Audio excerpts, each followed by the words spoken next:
ತುಂಬ ಖುಷಿಯಾಗುತ್ತೆ. ಈಗ ನಾವ್ಯಾರು ಆ್ಯಕ್ಚುಲಿ ಅಂದರೆ ನಾವು ಸಣ್ಣ ಹುಡುಗ, ಯಾಕೆಂದರೆ ಹಳ್ಳಿ ಪ್ರತಿಭೆ ನಮಗೇನು ಗೊತ್ತಿರೋದೇ ಇಲ್ಲ.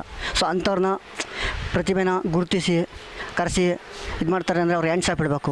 ಯಾಕೆಂದರೆ ನಾವು ಬೆಳಗ್ಗೆ ಎದ್ದಂದ್ರೆ ಕೆಲ್ಸಕ್ಕೆ ಹೋಗ್ತೀವಿ, ಮತ್ತು ಸಂಜೆ ಬರ್ತೀವಿ, ಮತ್ತು ಅದೇ ಕೆಲಸ. ಅದು ಈಗ ನಮ್ಮ ಟ್ಯಾಲೆಂಟ್ ಇರ್ತದೆ, ಬಟ್ ನಾವೇ ಗೊತ್ತಿರ್ತದೆ. ಅದನ್ನು ಬೇರೆ ಪ್ರಪಂಚಕ್ಕೆ ತೋರಿಸ್ಬೇಕು ಅಂದರೆ ಅನಿಲ್ ಸರ್ಗೆ ಹ್ಯಾಂಡ್ಸ್ ಆಫ್ ಇಡಬೇಕು. ಯಾಕೆಂದರೆ ಅವರೇ ಫೋನ್ ಮಾಡಿ ಬನ್ನಿ ಅಂತ ಕರೆಸಿದ್ದಾರೆ. ಅದಕ್ಕೆ ತುಂಬ ಖುಷಿ ಆಗುತ್ತೆ. ಯಾಕೆಂದರೆ ನಾವು ಗೊತ್ತಿರೋದಿಲ್ಲ, ಬಿಡು ನಮ್ಮಂಥ ಸಣ್ಣ ಪ್ರತಿಭೆಗಳನ್ನ ಕ್ರಿಯೇಟರ್ನ ಯಾರು ಗುರುತಿಸ್ತಾರೆ ಅಂತಾರೆ.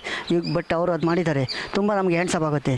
ಯಾಕೆಂದರೆ ಈ ಪ್ರೀತಿ ವಿಶ್ವಾಸ ತೋರಿಸಿರೋ ಜನಗಳಿಗೆ ನಾವು ಯಾವಾಗಲೂ ಸದಾ ಚಿರಋಣಿ. ಯಾಕೆ ಅವರಿಂದ ನಮ್ಮಿಂದ ಅವರಲ್ಲ. ಈಗ ನೋಡು, ಕರೆಸಿದ್ದಾರೆ, ಪ್ರತಿಭೆ ಗುರುತಿಸ್ತಾರೆ, ತುಂಬ ಖುಷಿಯಾಗುತ್ತೆ. ಈಗ ಇದು ಸಣ್ಣದು, ಮತ್ತು ಇನ್ನೂ ನೆಕ್ಸ್ಟು ಹೋಗ್ತಾ ದೊಡ್ಡದಾಗುತ್ತೆ. ಯಾವತ್ತೂ ಮರ ಬುಡದಿಂದನೇ ಕಿತ್ತಾಕಿದ್ರೆ ಅದು ದೊಡ್ಡದಾಗಿ ಬೆಳೆಯುತ್ತೆ, ಅವು ಕಿತ್ತಾಕೋಕ್ಕಾಗಲ್ಲ. ಹಾಗೆ ಈಗ ಎಷ್ಟೋ ಜನ ತುಳಿಬೇಕು ಅಂತ ಇರ್ತಾರೆ, ಬಟ್ ತುಳಿಯೋರು ಯಾವಾಗಲೂ ಕಾಲು ಕೆಳಗಿರ್ತಾರೆ. ಪ್ರೀತಿ ವಿಶ್ವಾಸ ತೋರಿಸೋರು ಸದಾ ಹೆಗಲ ಮೇಲೆ ಇರ್ತಾರೆ. ಅದೇ ನನ್ನ ಟ್ಯಾಲೆಂಟು. ಅಂದರೆ ಒಬ್ಬರು ತುಳಿತಾರೆ ಅಂದ್ಬಿಟ್ಟು ಅವ್ರನ್ನ ನಾವು ಇದು ಮಾಡೋಕ್ಕೆ ಹೋಗ್ಬಾರ್ದು, ಅವ್ರಿಗೂ ಸಪೋರ್ಟ್ ಮಾಡಬೇಕು. ಈಗ ಕೆಲವ್ರು ಬಿದ್ದಿರ್ತಾರ, ಅವ್ರನ್ನ ಮೇಲೆತ್ತಕ್ಕೆ ಸಪೋರ್ಟ್ ಮಾಡಬೇಕು, ತುಳಿಯೋಕ್ಕೆ ಹೋಗಬಾರ್ದು. ಈಗ ಅವ್ರು ನಮ್ಮನ್ನು ತುಳಿದ್ರೆ ಭಗವಂತ ಮೇಲ್ಗಡೆ ಅವ್ರು ತುಳಿತಾನೆ, ಇವತ್ತಿಲ್ಲ ನಾಳೆ. ಅದು ನಮ್ಮ ಪಾಲಿಸಿ.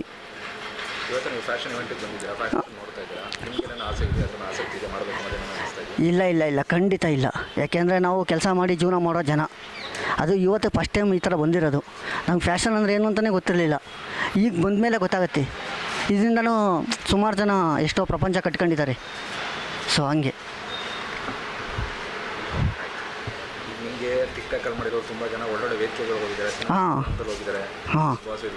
ಹೋಗಿದ್ದಾರೆ. ಇಲ್ಲ, ನಮ್ಗೆ ಅವಕಾಶ ಬಂದಿದೆ. ನಾವು ಒಂದು ಮೂವಿ ಮಾಡಿದ್ದೀವಿ, ಅದನ್ನು ರಿಲೀಸ್ ಆಗಿಲ್ಲ. ನೆಕ್ಸ್ಟ್ ಮಂತ್ ರಿಲೀಸ್ ಆಗುತ್ತೆ. ಈಗ ನಮಗೆ ಬಿಗ್ ಬಾಸ್ಗೆ ಅಂತಂದರೆ ಈ ಸೋನು ಗೌಡ ಅಂಥವ್ರನ್ನ ಕಳಿಸ್ಬಾರ್ದು. ಈಗ ಸೋಷಿಯಲ್ ಮೀಡ್ಯಾದಲ್ಲಿ ಅನ್ನೋ ಕಾಣ್ತಿದ್ದಾರೆ ಅವರು. ಪಾಪ ಅವ್ರ ದುಡ್ಡಲ್ಲಿ ಸ್ಕೂಲ್ಗೆ ಇದಕ್ಕೆ ಬಣ್ಣ ಎಲ್ಲ ಪೈಂಟ್ಸ್ ಎಲ್ಲ ಸರ್ಕಾರಿ ಸ್ಕೂಲು ಬೆಳೀಬೇಕು ಅಂತ ಮಾಡ್ತಾರೆ. ಅಂಥವ್ರನ್ನ ಕರ್ಕೊಂಡೋಗಿ ಇದು ಮಾಡಬೇಕು. ಮತ್ತು ರೈತರು ಮಕ್ಕಳಿದ್ದಾರೆ ಹಳ್ಳಿ ಕಡೆ, ಅಂಥವ್ರನ್ನ ಗುರುತಿಸ್ಬೇಕು ಪ್ರತಿಭೆನ. ಆವಾಗ ಒಂದು ಸ್ಟ್ಯಾಂಡರ್ಡ್ ಬರುತ್ತೆ. ಎಂಥದ್ದವ್ರನ್ನ ಕರ್ಕೊಂಡೋಗಿ ಕೂಡ್ಸೋದಲ್ಲ.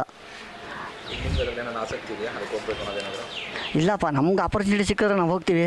ಯಾಕೆಂದರೆ ಈ ಸಣ್ಣ ಬಡ ರೋಡ್ ಸೈಡಲ್ಲಿ ಕೆಲಸ ಮಾಡ್ತಿರ್ತಾರಲ್ಲ, ಸೊ ಅಂಥವ್ರಿಗೆ ಹೆಲ್ಪ್ ಮಾಡಬೇಕು ಅಂತ ತುಂಬ ಆಸೆ ಇದೆ. ಬಟ್ ಭಗವಂತ ಕಂಡುಬಿಡ್ತಾನೆಗೋ ಗೊತ್ತಿಲ್ಲ. ಕಂಡುಬಿಟ್ರೆ ಖಂಡಿತ ಮಾಡ್ತೀನಿ. ಆ ಆಸೆ ನಮ್ಗೆ ಇದೆ. ಇನ್ನೊಬ್ರಿಗೆ ಹೆಲ್ಪ್ ಮಾಡಬೇಕು ಅನ್ನೋ ಆಸೆ ಇದೆ. ಬಟ್ ಇನ್ನೊಬ್ರನ್ನ ಕಿತ್ಕೊಂಡು ತಿನ್ನೋ ಬುದ್ಧಿ ಭಗವಂತ ನಮಗೆ ಕೊಟ್ಟಿಲ್ಲ. ಅದು ಕೊಡಲೂಬಾರ್ದು. ಹೀಗೆ ನಾವು ದುಡ್ದು ನಾವು ತಿನ್ನೋದೇ ಕಷ್ಟ. ಅಂಥದ್ರಲ್ಲಿ ಇನ್ನೊಬ್ರ ಹತ್ರ ಕಿತ್ಕೊಂಡು ನಾವು ತಿನ್ನೋಕ್ಕಾಗ್ತಾ? ಅದು ಎಷ್ಟು ದಿನ ಇರ್ತದೆ ಶಾಶ್ವತ? ಇವಾಗ ಹುಟ್ಟಿರೋ ಮನಸ್ಸು ನಾಳೆ ಇರಲ್ಲ. ಹಂಗೆ ನಮ್ಮ ಪಾಲಿಸಿ ಅದು.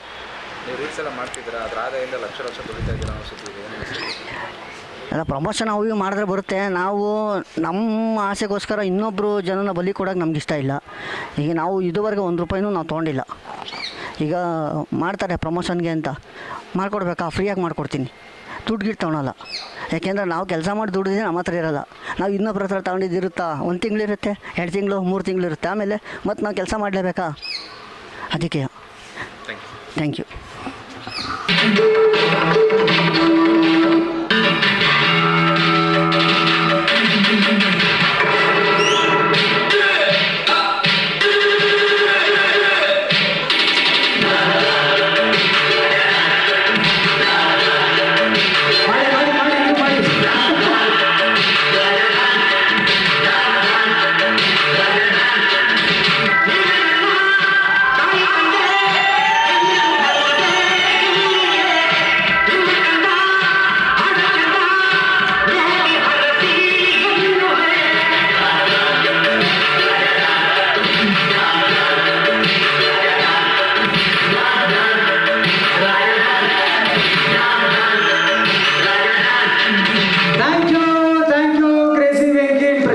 Thank you so much. Thank you.